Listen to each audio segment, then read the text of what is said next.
दोस्तों आखिर कौन सी ऐसी डील हुई थी इंडिया और सोवियत यूनियन के बीच में जिसने पूरी एशिया और इंडिया का नक्शा बदल दिया।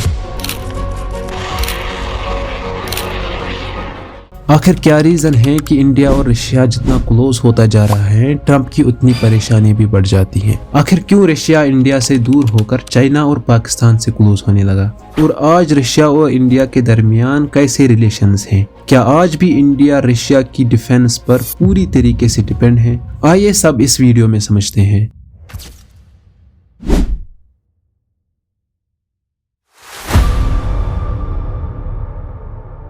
दोस्तों साल है 1947। जब इंडिया आज़ाद हुआ ब्रिटिशर्स से, तो उस वक्त सोवियत यूनियन USSR पहली कंट्री थी जिसने इंडिया को as an independent country recognise किया। फिर 1955 में सोवियत लीडर्स क्रूशो और बुल्गारिन ने इंडिया विजिट किया, जो उस जमाने में कोल्ड वॉर के दौरान दुनिया का सबसे बड़ा इवेंट था। इस विजिट का मकसद था कि सोवियत इंडिया कॉरपोरेशन को बढ़ाना और सोवियत का सपोर्ट इंडिया की डेवलपमेंट के लिए। दोस्तों पुर्तगीज सदियों से गोवा पर रूल कर रहे थे, और फिर गोवा के फ्रीडम स्ट्रगल के बाद पुर्तगीज ने बजाय इसके कि अपनी ऑक्यूपेशन खत्म करे, उन्होंने एक रेजोल्यूशन पास किया UN में, जिसे US, UK, फ्रांस जैसे मुल्क सपोर्ट करते थे। लेकिन सोवियत यूनियन ने अपना वीटो पावर यूज करके इंडिया को सपोर्ट किया, और फिर 1961 में इंडिया ने गोवा को वापस ले लिया। 1971 के बांग्लादेश वार में US, ब्रिटेन और चाइना पाकिस्तान के साइड में थे, तो उस वक्त इंडिया को किसी पावरफुल कंट्री का सपोर्ट दरकार था।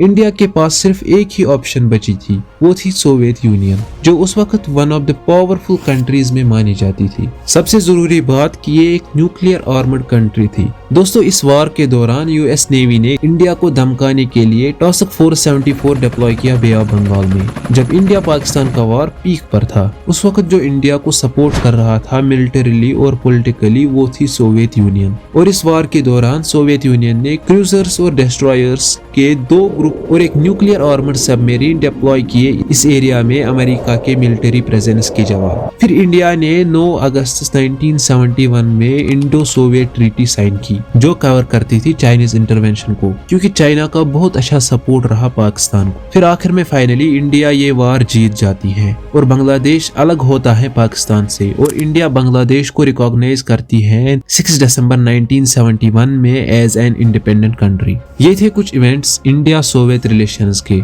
दोस्तों फिर साल आता है 1991, जब सोवियत यूनियन पूरी तरीके से फॉल हो चुकी थी। Soviet union 15 top level Republic से मिलकर एक कंट्री बनी थी। फिर USSR के फॉल होने के बाद ये सभी कंट्रीज अलग हो गए, जिनमें इस्टोनिया पहली सोवियत रिपब्लिक थी जिसने स्टेट सोवरेनिटी डिक्लेयर की थी। लिथुआनिया पहली रिपब्लिक थी जिसने फुल इंडिपेंडेंस डिक्लेयर की थी सोवियत यूनियन से 1990 में। और टाइम के साथ साथ मॉस्को की इन्फ्लुएंस खत्म होती चली गई, और 1991 में सोवियत यूनियन पूरी तरीके से खत्म हो चुकी थी, जिसके बाद रशिया की इकोनॉमी खराब होती चली गई, जिसकी वजह से रशिया ने वेपन्स भेजना शुरू किए चाइना को, और पाकिस्तान से रिश्ते बनाने शुरू किए, जो इंडिया के लिए बहुत बड़ा सरदर्द था उस टाइम पर। दोस्तों इंडिया और रशिया के दरमियान 230 करोड़ की क्रायोजेनिक इंजन डील हुई थी, जिसमें रशिया को सप्लाई करने थे हाईटेक मिसाइल पार्ट्स इंडिया को, जिससे इंडिया की मिसाइल कैपेबिलिटीज डेवलप हो सकते थे। लेकिन बीच में आता है सबसे बड़ा शैतान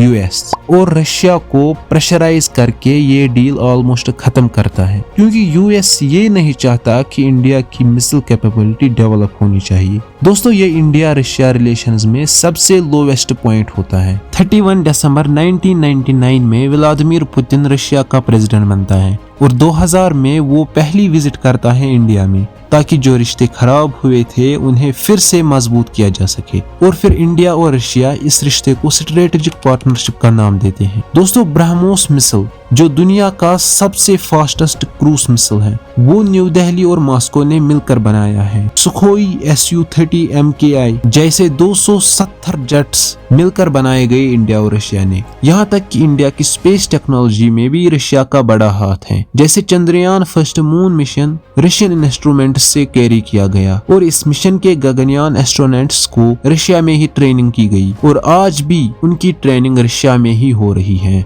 दोस्तों इंडिया का 68% मिलिट्री हार्डवेयर रशियन ओरिजिन का था 2010 से 2020 तक। फिर से बता रहा हूँ 68%। दोस्तों अब बात करते हैं हम इंडिया और रशिया के ट्रेड के बारे में। 2021 से 2022 में इंडिया रशिया ट्रेड था $13 बिलियन तक और 2024 से लेकर 25 में ये बढ़कर $68.7 बिलियन हुआ। आप देख सकते हैं कितनी ग्रोथ हुई है और रशिया 25th रैंक से बढ़कर 7th लार्जेस्ट ट्रेड पार्टनर बन जाता है इंडिया का। दोस्तों ट्रेड के बारे में बता दूं, इंडिया एक्सपोर्ट करता है सिर्फ $5 बिलियन और इंपोर्ट करता है $63 बिलियन और ये ट्रेड इम्बैलेंस इंडिया के लिए अच्छी बात नहीं है। दोस्तों इंडिया ने जो रशिया से तेल खरीदा है 2022 से, उसमें इसे 200 बिलियन का डिस्काउंट मिला है और दुनिया का शैतान इससे बेहद नाराज है और इंडिया पर प्रेशर डालता है कि रशिया से ऑयल मत खरीदो। जिसके बाद हाल ही में ट्रंप ने 26 से 50% टैरिफ लगाए हैं इंडियन गुड्स पर और अब हाल ही में पुतिन ने 4 दिसंबर को इंडिया विजिट किया, जिसमें इंडिया ने 2 billion nuclear armoured submarine deal Russia से साइन की है और रिपोर्ट्स के मुताबिक इंडिया 2 सालों में ये सबमरीन रिसीव कर सकता है। ये नोट कर लो कि इस एग्रीमेंट के मुताबिक इंडिया न्यूक्लियर बोट ऑपरेशंस को ट्रेन और रिफाइन तो कर सकता है और अपने खुद के फ्लीट्स भी बना सकता है, लेकिन इन रशियन सबमरीन्स को वॉर टाइम में इस्तेमाल नहीं कर सकता। दोस्तों आज इंडिया रशिया की रिलेशंस उतनी मजबूत नहीं है जितनी सोवियत इंडिया की रिलेशंस मजबूत थी और जैसे जैसे दुनिया मल्टीपोलर ऑर्डर की तरफ जा रहा है, इंडिया और रशिया की टाइज भी बैलेंस होती जा रही है। दोस्तों अगर आपको ये वीडियो इन्फॉर्मेटिव लगा हो तो कमेंट्स में जरूर बताना।